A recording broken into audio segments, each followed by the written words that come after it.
नमस्कार दोस्तों, सर मैं सचिन को और अपने YouTube channel M with sir पर आपका स्वागत करता हूं। दोस्तों, यूपी बोर्ड एनसीईआरटी पैटर्न पर आधारित कक्षा 12 की भौतिकी का प्रथम चैप्टर हम लोग पढ़ रहे थे। इससे पिछले वीडियो में हमने पढ़ा था वैद्युत द्विध्रुव के कारण किसी बिंदु पर उत्पन्न वैद्युत क्षेत्र की तीव्रता के व्यंजक में हमने पढ़ा था अक्षीय स्थित और निरक्षीय स्थित।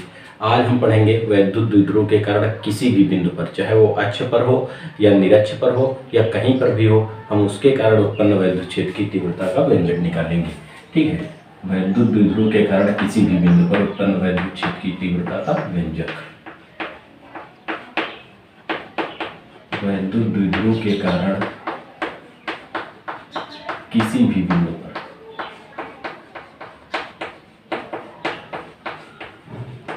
भी बिंदु पर उत्पन्न वैद्युत क्षेत्र की तीव्रता।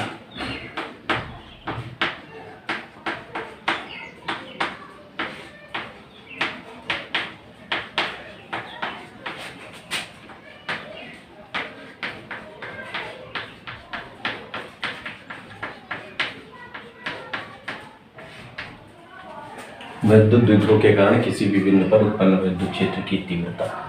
हमने माना इसमें कि एक हमारा वैद्युत द्विध्रुव, ये हमने मान लिया कि ए बी जो है हमारा एक वैद्युत द्विध्रुव है। इस वैद्युत द्विध्रुव के बीच की दूरी हम कितनी लेते हैं, 2a। और सारी दूरियां हमने बताया था कहाँ से कंसीडर करते हैं, गणना करते हैं इसके मध्य बिंदुओं से।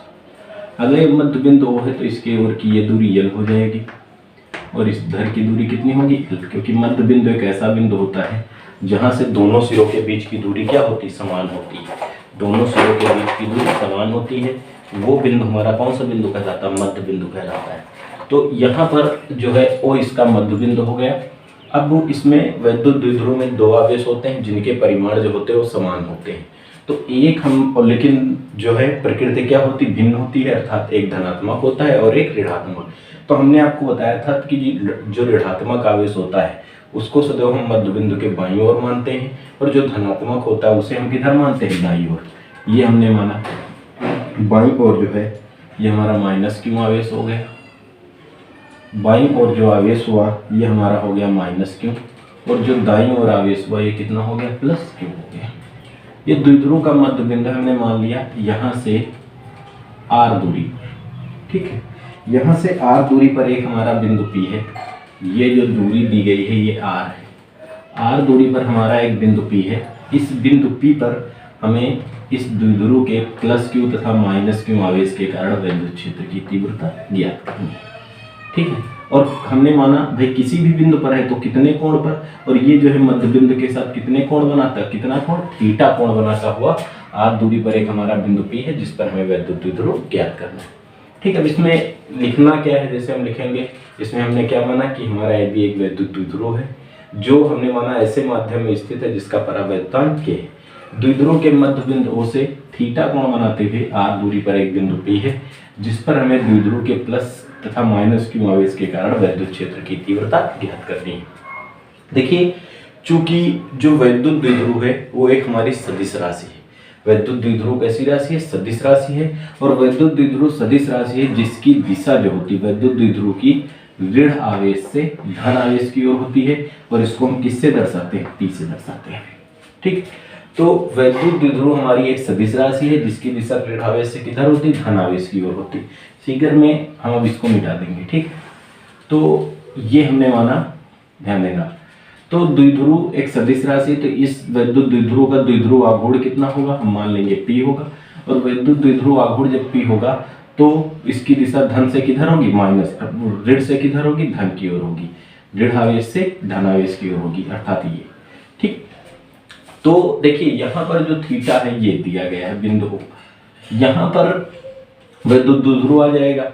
और जब सदिश राशियां होती हैं इनके बीच का कोण दिया होता है तो हम इनका वियोजन करते हैं, और सदैव जब वियोजन होता है, वियोजन की कंडीशन में जो परिमाण होता है उस परिमाण को हम लेंथ मान लेते हैं। ठीक है, तो यहाँ पर ये हम मान लेंगे कि ये जो है वैद्युत द्विध्रुव आघूर्ण है P, जिसकी दिशा O से OA को हमने कितना मान लिया कि OA जो हमारा होगा वो कितना होगा, P होगा। OA को हम कितना मान लेंगे, P मान लेंगे। अब यहाँ पर हम इसका क्या करेंगे, जो वैद्युत द्विध्रुव आघूर्ण है इसका वियोजन करेंगे।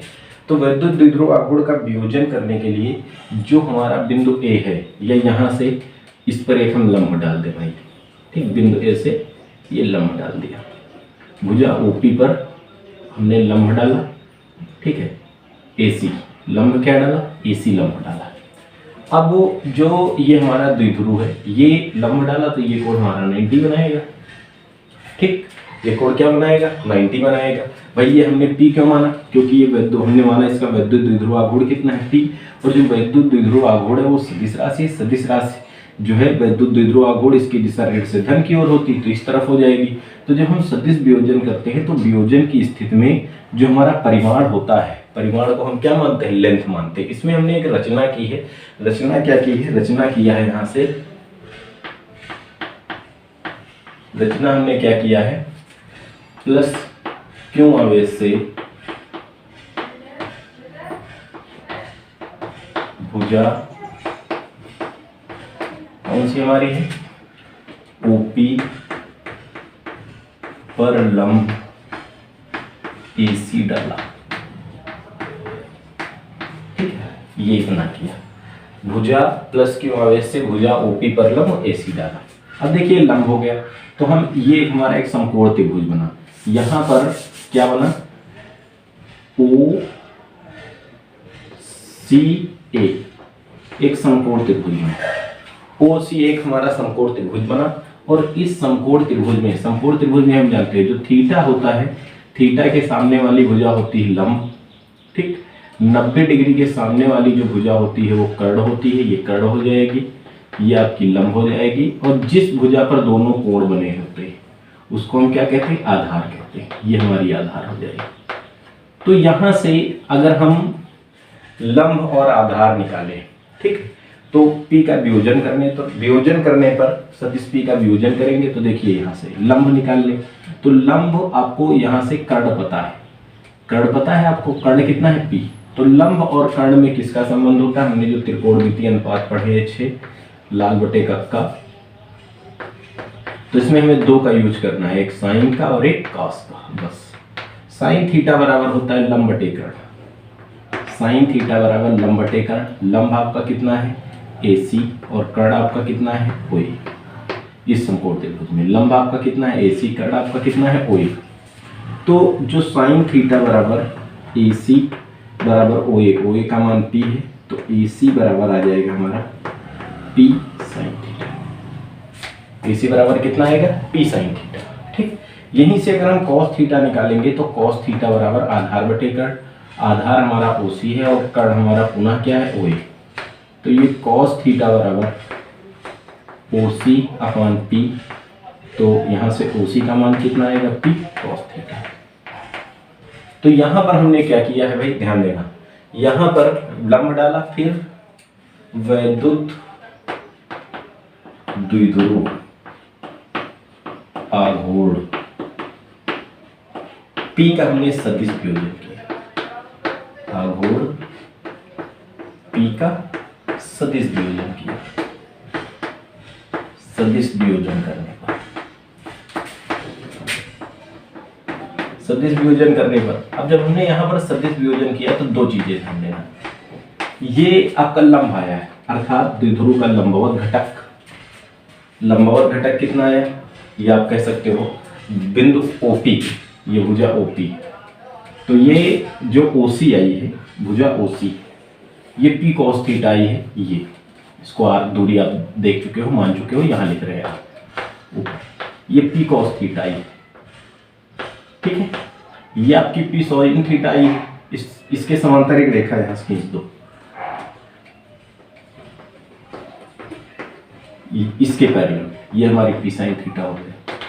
तो अब यहाँ से 2 चीजें भाई, क्योंकि समांतर चतुर्भुज है और समांतर चतुर्भुज की आमने सामने की भुजाएं बराबर होती है, अगर ये P sin थीटा है तो ये भी P sin थीटा आ जाएगी, ठीक। OC आपकी कितनी आई है, P cos थीटा। तो अब यहाँ से जब इसका वियोजन किया तो वियोजन करने पर देखा गया P cos थीटा की दिशा इधर है, ठीक। तो जो P cos थीटा है वो OP के क्या है, अनुदिश, अनुदिश अर्थात उसी की दिशा में, और जो P sin थीटा है वो OP के क्या है, लंबवत, ठीक। तो यहाँ से जब सदिश वियोजन किया गया तो जो घटक आया पी कॉस थीटा वो ओपी के अनुदिश है और पी साइन थीटा ओपी के क्या है, लंबवत है। ठीक, वियोजन करने पर ओपी के अनुदिश घटक हमारा आया, ओपी के अनुदिश घटक, ओपी के अनुदिश घटक हमारा कितना आ गया, बराबर P sine P cos theta sorry, और ओपी के लंबवत घटक, ओपी के लंबवत घटक हमारा कितना आया, पी साइन थीटा है। ठीक है, ओपी के अनुदिश घटक कितना आया, पी कॉस थीटा, और ओपी के लंबवत घटक कितना आया, पी साइन थीटा। अब यहां से एक बात ध्यान देना है, अभी यहां से पहले वैद्युत द्विध्रुव क्या था, वैद्युत द्विध्रुव आघूर्ण पी था। जब इसका हमने सदिश वियोजन किया तो सदिश वियोजन करने पर अब हमें दो वैद्युत द्विध्रुव आघूर्ण प्राप्त हुए, एक हमारा प्राप्त हुआ पी कॉस थीटा और एक हमारा प्राप्त हुआ पी साइन थीटा। तो जो वैद्युत द्विध्रुव आघूर्ण पी कॉस थीटा है वो ओपी के अनुदिश है। अनुदिश होने का मतलब कहाँ है, अक्ष पर है। कहाँ पर है, अक्ष पर। और अच्छी वैद्युत द्विध्रुव, अभी हम लोगों ने इससे पहले पढ़ा था, पी वैद्युत द्विध्रुव के कारण अच्छी स्थिति में तीव्रता, पी वैद्युत द्विध्रुव के कारण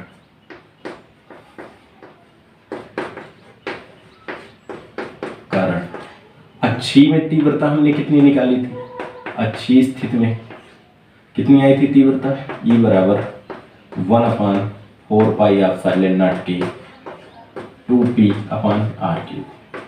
ये किस स्थिति में आई थी, अच्छी स्थिति में, जहां P क्या था, वैद्युत द्विध्रुव आघूर्ण, और R क्या थी, R थी हमारी बिंदु O से उस बिंदु की दूरी जहां पर हमें तीव्रता ज्ञात करनी थी। ठीक, तो अब यहां से देखा जाए तो ओपी के अनुदिश घटक पी कॉस थीटा है, अर्थात जो घटक वैद्युत द्विध्रुव आघूर्ण पी कॉस थीटा एक नया वैद्युत द्विध्रुव आघूर्ण बना। तो यहां पर ओपी जो वैद्युत द्विध्रुव आघूर्ण ओपी कॉस थीटा है वो पी के कहां पर है, अक्ष पर है। ठीक है, अतः इसलिए हम लिखेंगे, इसलिए पी कॉस थीटा द्विध्रुव के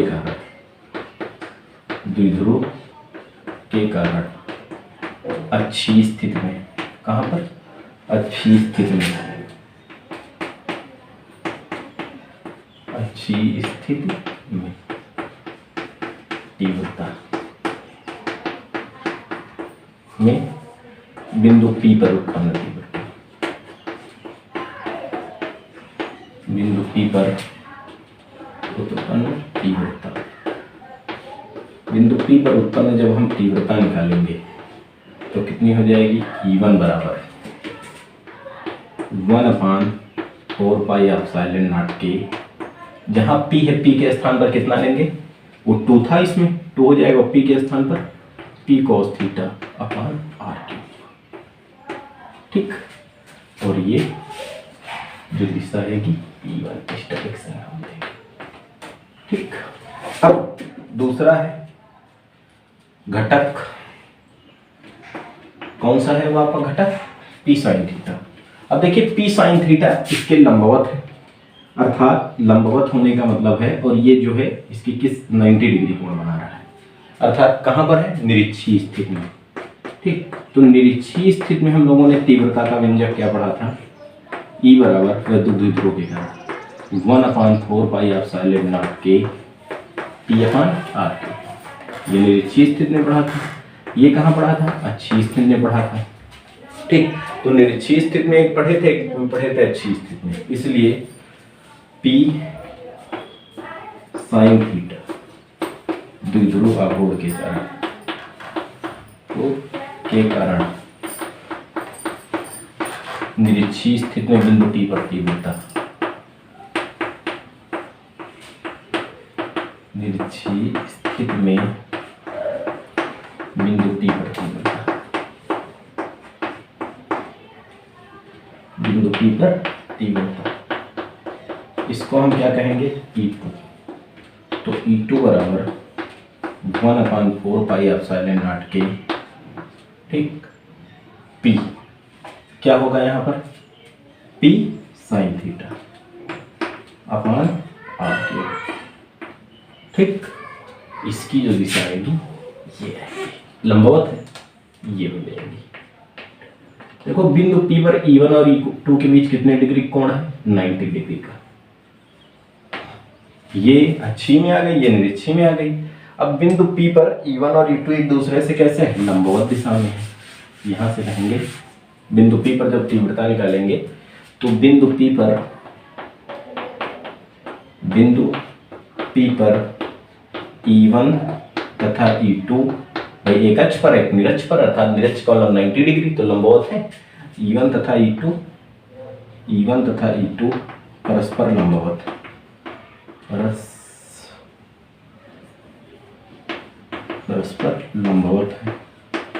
लंबवत है, इसलिए परिणामी तीव्रता हमने आपको परिणामी निकालने का फार्मूला बताया था। E बराबर क्या बताया था? परिणामी R बराबर इस रूप में बताया था आपको, P square plus Q square plus 2PQ cos theta बताया था। यहाँ थीटा उनके बीच का कोण होता है। तो यहाँ पर परिणामी R बराबर P, R के स्थान पर E हो जाएगा, P के स्थान पर E1 square plus E2 square plus 2E1 E2 cos theta, और थीटा इनके बीच का कोण कितने डिग्री? 90 degree, cos 90। ठीक है, और cos 90 का मान कितना होता है? 0। cos 90 बराबर 0 होता है। चूंकि cos 90 बराबर 0, इसलिए ध्यान देना E बराबर under root E1 square plus E2 square बचेगा। cos 90 का मान 0 हो जाएगा और 0 का गुणा 2E1 E2 से होगा, ये पूरा 0 हो जाएगा। तो E बराबर आ जाएगा under root E1 square plus E2 square. अब यहाँ से E1 और E2 का मान रख दिया जाए भाई। ये समीकरण 1 था और ये समीकरण 2। समीकरण 1 तथा 2 से E1 E2 का मान रखने पर, समीकरण 1 तथा 2 से E1 तथा E2 का मान रखने पर, E1 तथा E2 का मान रखने पर, मान रख दो भाई। E1 तथा E2 का मान रखने पर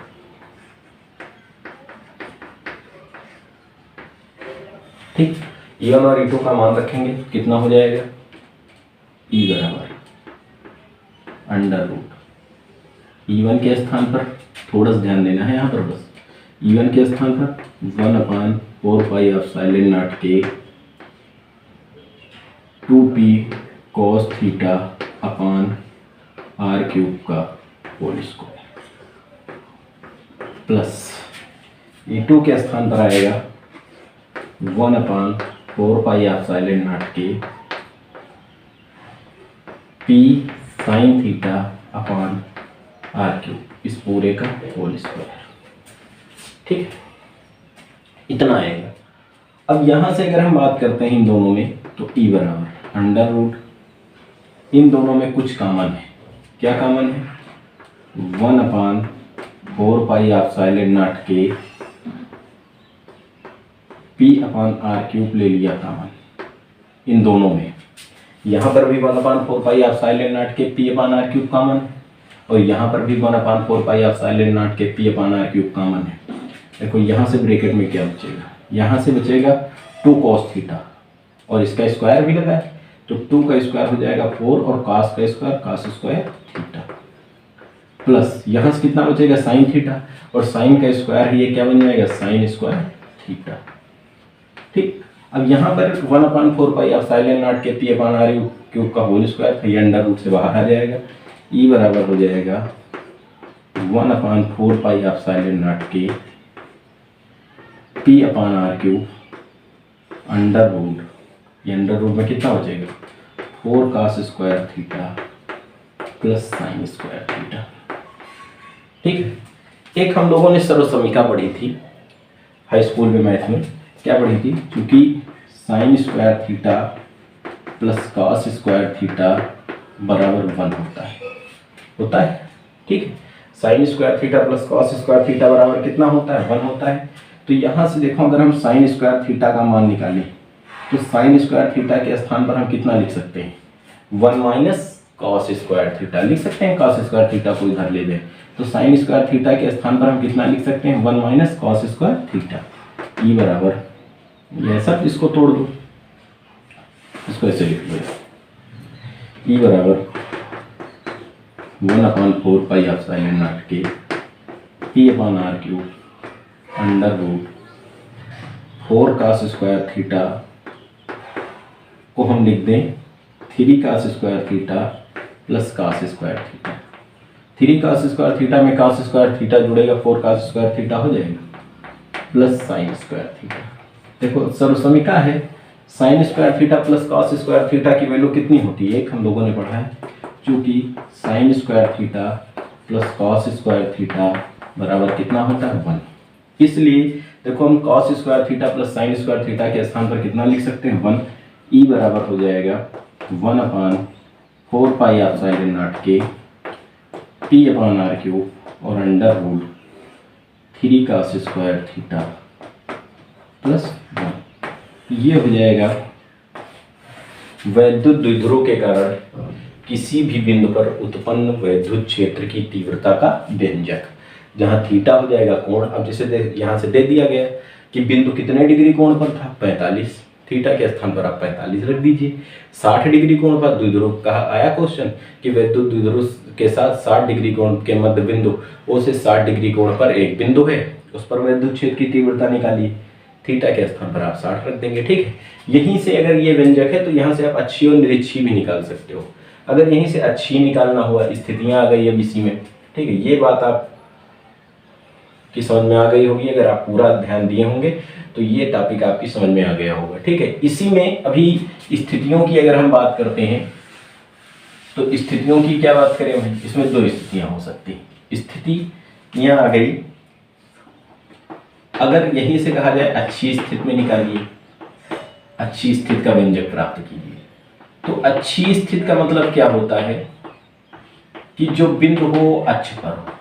अगर बिंदु ये वैद्युत द्विध्रुव था, माइनस क्यों या प्लस क्यों, बिंदु इसी के अक्ष पर होता तो थीटा की वैल्यू कितनी होती, तो थीटा बराबर हो जाता 0 डिग्री, थीटा बराबर 0। यहाँ पर हम थीटा के स्थान पर 0 रखते हैं, ठीक। तो cos 0 का मान 1 और 1 का स्क्वायर 1, 1 का गुणा 3 से, 3 1 कम 3 और 3 में 1 जुड़ेगा कितना होगा 4, अंडर रूट 4, अंडर रूट 4 का वर्गमूल कितना होगा 2, तो 2p/r³ आ जाएगा, ठीक है। तो थीटा बराबर 0 अगर इस व्यंजक में रखेंगे तो हमें ई बराबर कितना प्राप्त होगा 1/4 पाई एप्सिलॉन नॉट के P/r² प्राप्त हो जाएगा। कैसे भाई, थीटा बराबर 0 रखोगे, cos 0 का मान 1 और 1 का स्क्वायर 1, 1 का गुणा 3 से होगा, 3 1 कम 3, 3 में 1 जुड़ जाएगा 4 और 4 का रूट निकालोगे 2 आएगा, तो 2 ऐड हो जाएगा, ठीक। अगर यहीं से निरीक्षी निकालना हो, निरीक्षी स्थिति, तो निरीक्षी स्थिति के लिए जो हम कहते हैं थीटा बराबर कितने डिग्री पर होता है 90 डिग्री।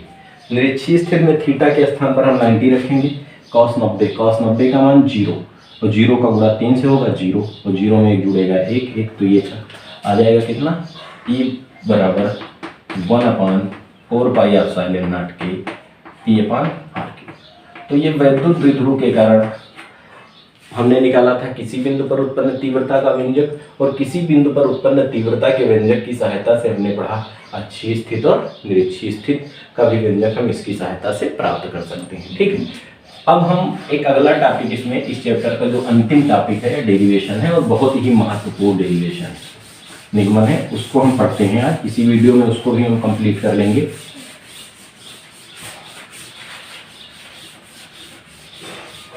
एक समान वैद्युत क्षेत्र में वैद्युत द्विध्रुव पर लगने वाला बल युग्म का आघूर्ण।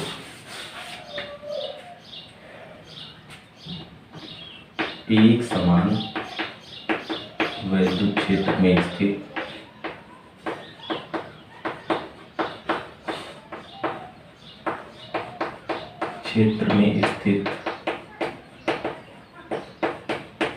द्विध्रुव पर वैद्युत द्विध्रुव पर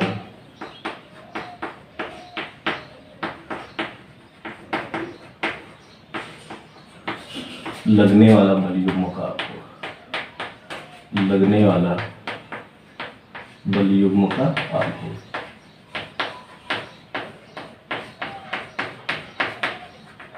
एक समान वैद्युत क्षेत्र में स्थित वैद्युत द्विध्रुव पर लगने वाला बल युग्म का आघूर्ण। यहां से हम बात करते हैं एक समान वैद्युत क्षेत्र का मतलब क्या होता है? ऐसा वैद्युत क्षेत्र जिसके प्रत्येक बिंदु पर वैद्युत क्षेत्र की तीव्रता का परिमाण और दिशा क्या हो? समान हो, एक समान वैद्युत क्षेत्र कहलाता है। ये हमारी वैद्युत बल रेखाएं हो गई।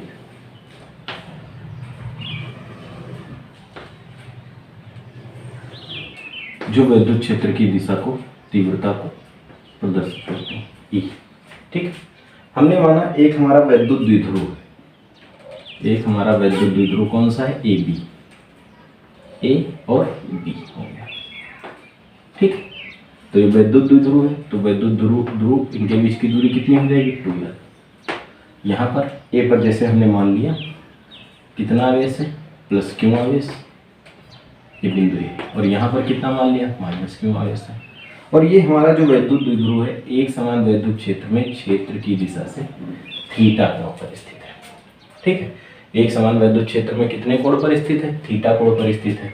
हम इसमें लिखेंगे क्या कि माना एक वैद्युत द्विध्रुव ए बी जो है एक समान वैद्युत क्षेत्र में क्षेत्र की दिशा से थीटा कोण पर स्थित है।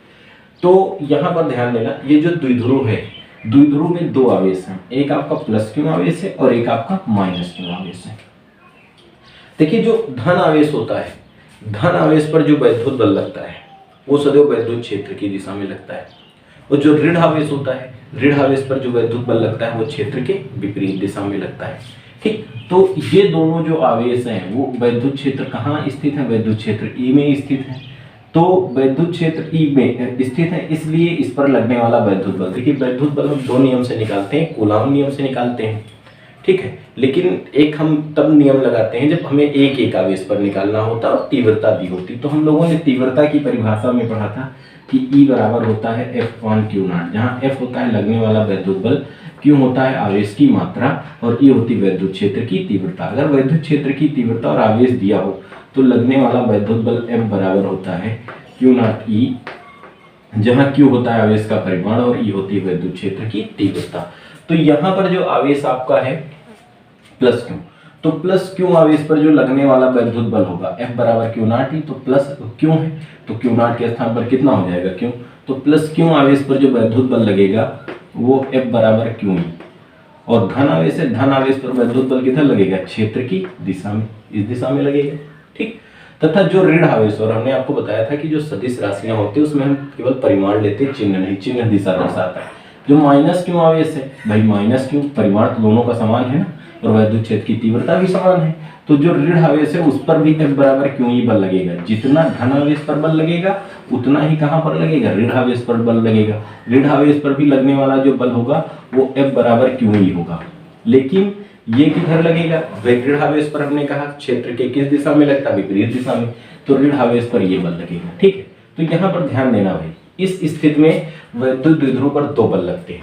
एक बल हमारा होता है धन आवेश पर F बराबर QE क्षेत्र की दिशा में, और ऋण आवेश पर F बराबर QE वो क्षेत्र के विपरीत दिशा में।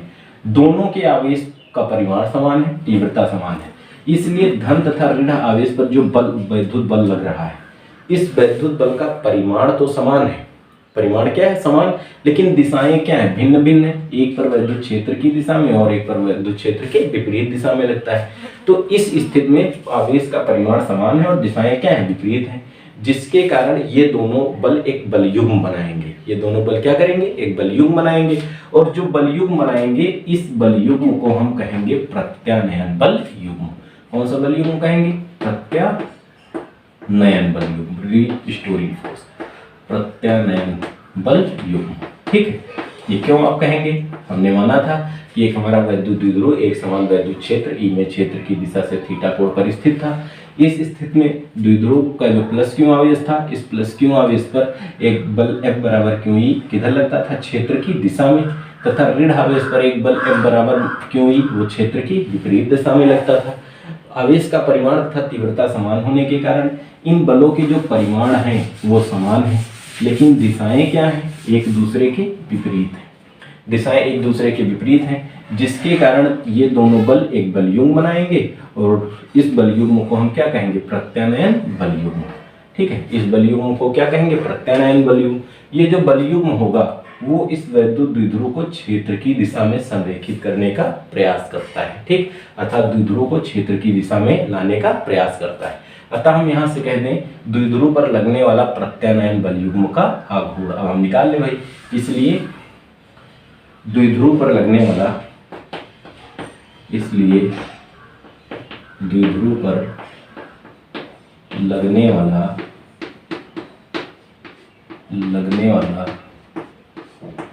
प्रत्यानयन बल युग्म का आघूर्ण, प्रत्यानयन बल युग्म का आघूर्ण, प्रत्यानयन बल युग्म का आघूर्ण टाउ बराबर, बल युग्म का आघूर्ण बराबर होता है बल गुणे क्रिया रेखा से लंबवत दूरी, क्रिया रेखा से लंबवत दूरी या लंबवत दूरी आप कह सकते हो। तो यही क्रिया रेखा है। अब ये दूरी आपको निकालनी होगी, ये लंबवत दूरी। तो यहाँ से लंब डाल दिया, लंबवत वाला थीटा हो जाएगा, ये 90 बनाएगा, ठीक। लंबवत दूरी तो क्रिया रेखा आरोपित बल F गुणे क्रिया रेखा से लंबवत दूरी, ये B ये C, कितना ले ले लंबवत दूरी BC, ठीक। BC बल F गुणे क्रिया रेखा से लंबवत दूरी BC। तो टाउ बराबर, ध्यान देना, बल तो आपका F और गुणे BC हो जाएगा। BC का मान निकालने के लिए हम एक समकोण त्रिभुज लेंगे। समकोण त्रिभुज कौन सा हमारा बन रहा है, ACB, ACB में साइन थीटा लगाएंगे, ठीक। साइन थीटा और लंब बटे कर्ण, लंब क्या है आपका BC बटे कर्ण आपका क्या है AB। ये हो जाएगा साइन थीटा बराबर BC और AB का मान कितना है 2L, 2L इधर आ जाएगा तो BC बराबर कितना हो जाएगा 2L साइन थीटा, ठीक है। क्रिया रेखा से लंबवत दूरी BC, F बराबर BC के स्थान पर 2L साइन थीटा, ठीक। लंबवत दूरी और F बल अभी हमने निकाला है, बल कितना लग रहा है F बराबर क्यों E, ठीक। 2L साइन थीटा, देखिए यहाँ से या इसको मैं ऐसे लिख सकते हैं, टाउ बराबर क्यों into 2L into E into sine theta, लिख सकते हैं, एकदम लिख सकते हैं भाई, ठीक है। क्यों इंटू 2L, क्यों है आवेश का परिमाण और 2L इनके बीच की दूरी, तो आवेश तथा इनके बीच की दूरी का गुणनफल ये कहलाता है वैद्युत द्विध्रुव आघूर्ण। वैद्युत द्विध्रुव आघूर्ण चूंकि हम जानते हैं, क्या जानते हैं, वैद्युत द्विध्रुव आघूर्ण जो होता है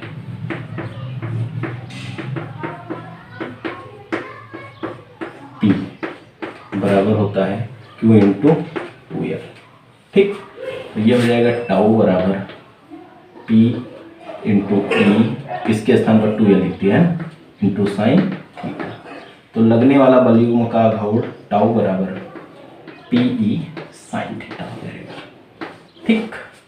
ये एक समान वैद्युत क्षेत्र में स्थित वैद्युत द्विध्रुव पर लगने वाला बल युग्म का आघूर्ण टाउ बराबर कितना P साइन थीटा, जहां P हो जाएगा वैद्युत द्विध्रुव आघूर्ण, E होगा वैद्युत क्षेत्र की तीव्रता, साइन थीटा हो जाए, थीटा क्या हो जाएगा वैद्युत क्षेत्र और द्विध्रुव के बीच बने कोण की ज्या। एक बात और ध्यान देना है, वैद्युत द्विध्रुव आघूर्ण सदिश राशि है, बल युग्म का आघूर्ण सदिश राशि है, वैद्युत द्विध्रुव आघूर्ण सदिश राशि है, वैद्युत क्षेत्र की तीव्रता सदिश राशि है। तो अगर इसको हम सदिश रूप में लिखें, बल युग्म का सदिश रूप, ये बहुत बार परीक्षा में पूछा गया है, बल युग्म के आघूर्ण का सदिश रूप, आघूर्ण का सदिश रूप हम निकालें तो सदिश रूप क्या हो जाएगा, ये जो सदिश रूप होगा ये कितना हो जाएगा वेक्टर टाउ बराबर वेक्टर P, ठीक, क्रॉस वेक्टर E, यहाँ नहीं दिख रहा होगा, क्या लिख सकते हैं यहाँ पर इसको हम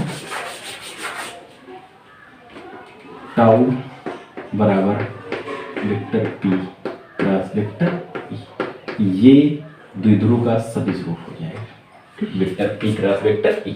ये क्रॉस का मतलब होता है सदिश गुणन, जब दो सदिशों का हम सदिश गुणन करते हैं तो एक सदिश राशि प्राप्त होती है जिसका मान दोनों सदिशों के परिमाण तथा उनके बीच बने कोण की ज्या के गुणनफल के बराबर होता है। तो टाउ बराबर हो जाएगा vector P cross vector E और इसको जब हटाएंगे तो पी साइन थीटा वैसे ही आ जाएगा। ठीक है, अब यहीं से अगर बात करते हैं दो चीजें, स्थितियां बात करें यहां से स्थितियों की।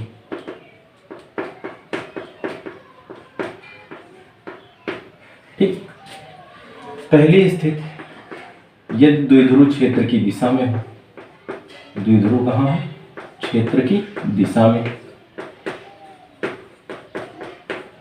क्षेत्र की दिशा में हो, तो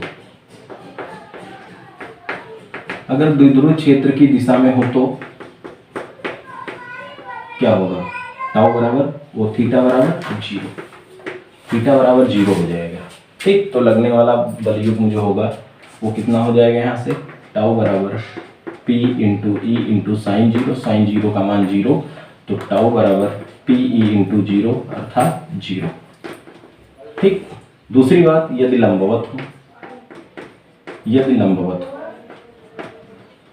लंबवत का मतलब कितना हो, थीटा बराबर 90, थीटा बराबर 90 डिग्री पर हो तो टाउ बराबर पी ई साइन 90, साइन 90 का मान कितना होता है 1, तो टाउ बराबर पी ई इंटू 1 अर्थात टाउ बराबर पी हो जाएगा। ठीक, टाउ बराबर कितना हो जाएगा पी। ये एक समान वैद्युत क्षेत्र में द्विध्रुव पर लगने वाला बल युग्म का आघूर्ण हो गया। इसी में कभी कभी एक प्रश्न पूछा जाता है यहीं कि बल युग्म के आधार पर वैद्युत द्विध्रुव आघूर्ण को परिभाषित कीजिए, बल युग्म के आधार पर वैद्युत द्विध्रुव आघूर्ण को परिभाषित कीजिए। तो टाउ बराबर हम लोगों ने पढ़ा है पी ई साइन थीटा, यदि थीटा बराबर हम 90 मान लें तो थीटा बराबर 90 डिग्री तथा ई बराबर हम मान लें 1 न्यूटन प्रति कूलम, तो कितना हो जाएगा, टाउ बराबर पी ई के स्थान पर 1 इंटू साइन 90 के स्थान पर 1, साइन 90 का मान 1, तो टाउ बराबर पी, जहां टाउ है लगने वाला बल युग्म का आघूर्ण और पी क्या है, वैद्युत द्विध्रुव आघूर्ण। ठीक, परिभाषा क्या देंगे, ई तीव्रता एकांक, एक माना है एकांक कह देंगे। ठीक, और कितने कोण पर स्थित है, 90 लंबवत, और कौन, द्विध्रुव। ठीक, अतः हम कह सकते हैं एकांक तीव्रता वाले वैद्युत क्षेत्र में, क्षेत्र के कैसे, लंबवत, क्षेत्र के लंबवत स्थित द्विध्रुव पर लगने वाला बल युग्म का आघूर्ण, ठीक क्या कहलाता है, वैद्युत द्विध्रुव आघूर्ण कहलाता है। बस समझ में, एकांक तीव्रता वाले वैद्युत क्षेत्र में क्षेत्र के लंबवत स्थित द्विध्रुव पर लगने वाला बल युग्म का आघूर्ण, ये क्या कहलाता है, वैद्युत द्विध्रुव आघूर्ण कहलाता है। ठीक है, ये जो पहला चैप्टर था कूलॉम नियम तथा वैद्युत क्षेत्र, इसमें जितना भी था सब कुछ हम लोगों ने पढ़ लिया। इसके हम अगले वीडियो में इसके 60 क्वेश्चन पढ़ेंगे, इसके 2 वीडियो भी और आएंगे, इसमें 60 क्वेश्चन पढ़ेंगे और एक या 2 वीडियो में इस चैप्टर के हम महत्वपूर्ण न्यूमेरिकल सॉल्व करेंगे। अगर आपको हमारे वीडियो पसंद आ रहे हो तो आप हमारे चैनल को लाइक करेंगे, सब्सक्राइब करेंगे, मैं हमारे वीडियो को शेयर करेंगे, और आप लोग जब इसको पढ़ते हैं तो इसके पढ़ने के बाद आप कमेंट बॉक्स में इसकी जानकारी जरूर दें कि आपको ये टॉपिक समझ में आ रहा है कि नहीं आ रहा है।